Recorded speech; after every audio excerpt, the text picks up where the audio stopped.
Oke, saya Muhammad Hafsat Triansyah.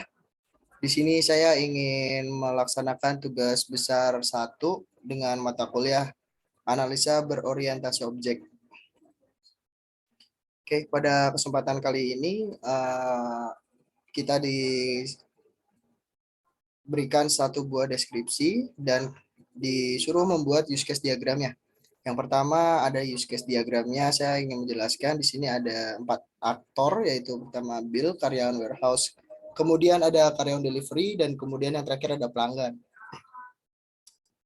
Untuk aktor bill sendiri, di sistem dia bisa menginput yang namanya request untuk pick up, kemudian bisa memasukkan juga yang namanya info paket yang di pick up, kemudian bisa mengeprint label dan juga mengeprint sebuah bill, dan yang terakhir juga bisa memasukkan pembayaran.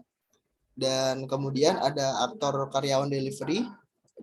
Aktor karyawan delivery di sini bisa menginput info paket yang di pick up, kemudian juga bisa menginput atau memasukkan info dari paket delivery tersebut. Dan yang ketiga ada aktor pelanggan. Aktor pelanggan pada sistem ini hanya bisa untuk login delivery. Dan yang terakhir ada karyawan warehouse. Karyawan house juga hanya bisa untuk melakukan scan terhadap payment. Setelah use case, di sini juga ada yang namanya activity diagram. Di sini ada activity diagram untuk pelanggan dan juga sistem. Prosesnya sendiri yaitu untuk pelanggannya melakukan penginputan terhadap tipe service, kemudian menginput alamat, ukuran, dan juga berat paket.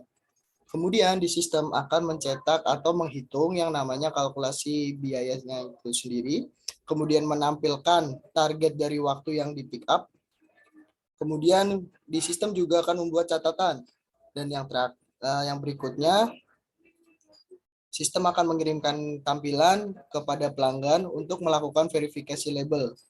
Jika label tidak sesuai, maka proses diulangi kembali dari awal. Kemudian, jika label sesuai, maka sistem akan menampilkan label tersebut. Oke, yang berikutnya ada SSD. SSD yang kali ini yaitu tentang pelanggan dan juga sistem. Yang pertama, pelanggan memilih tipe servis dan akan dikirimkan ke sistem, kemudian juga menginput alamat dan nama tujuan delivery, kemudian diinput di sistem. Kemudian pelanggan juga memasukkan ukuran dan berat paket dan dimasukkan ke sistem. Proses selanjutnya, sistem akan mengirimkan kembali tampilan biaya, perkiraan waktu, dan juga record ke pelanggan. Nah, yang berikutnya, pelanggan akan melakukan verifikasi label. Jika label sudah benar, maka akan dikirimkan ke sistem, dan terakhir sistem akan menampilkan label yang sudah diverifikasi oleh pelanggan. Yang ketiga, di sini ada use case. Use case diagramnya sama seperti yang awal. Jadi saya langsung lanjut saja. Kemudian yang berikutnya ada activity diagram untuk driver employee. Kalau tadi yang pertama untuk pelanggan, yang di sini atau yang kedua ada yang namanya untuk driver employee. Oke, prosesnya dimulai. Jika label sudah benar, maka kita langsung ke yes saja. Yes itu menandakan jika labelnya sudah benar. Maka driver tinggal menyekan label dan kemudian dari sistem sendiri akan membuat waktu pergerakan dari pick up tersebut. Dan kemudian jika customer sudah membayar, maka dari driver akan melakukan atau menginput yang namanya info pembayaran tersebut. Kemudian dari sistem akan memproses pembayaran dan proses selesai. Tapi jika tidak, maka driver akan mencari dulu tentang pick up yang diminta oleh customer. Kemudian jika tidak ketemu, maka driver akan memasukkan info tentang pick up-nya kembali. Dan kemudian baru diproses oleh sistem. Tapi jika tadi pick up-nya ketemu, maka sistem akan langsung melakukan update tanpa memproses info yang dibuat jika pick up tidak ketemu. Seperti itu. Kemudian dari driver akan memverifikasi tentang info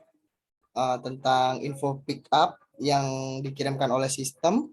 Kemudian jika sudah diverifikasi, maka sistem akan memprint label tersebut. Kemudian dari driver akan men-scan label dari pickup yang sudah diupdate tadi. Dan proses akan sama, lanjut ke proses yang tadi sudah saya jelaskan di awal. Oke, kita lanjut. Yang berikutnya ada SSD. Nah, SSD-nya di sini ada yang namanya customer dan juga sistem. Sama, jadi jika tidak ada label, maka customer akan mencari request tersebut, kemudian diproses oleh sistem. Lalu jika tidak ada label dan juga tidak ada request, maka customer akan melakukan mencari yang namanya info paket tersebut, kemudian dikirimkan ke sistem. Dan berikutnya customer akan merequest label dan sistem akan mengirimkan label yang sudah di request oleh customer. Kemudian customer melakukan pembayaran dan dari sistem akan mengkonfirmasi pembayaran tersebut.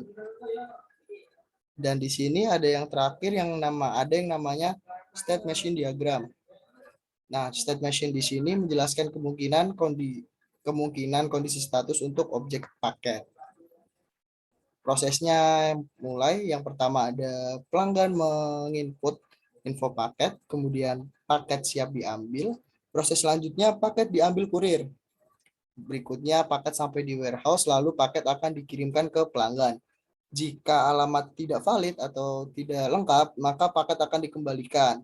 Namun jika alamatnya valid, maka paket akan terkirim dan proses selesai. Mungkin hanya itu saja yang bisa saya jelaskan pada kesempatan kali ini. Saya mohon maaf apabila banyak kekurangan, dan terima kasih.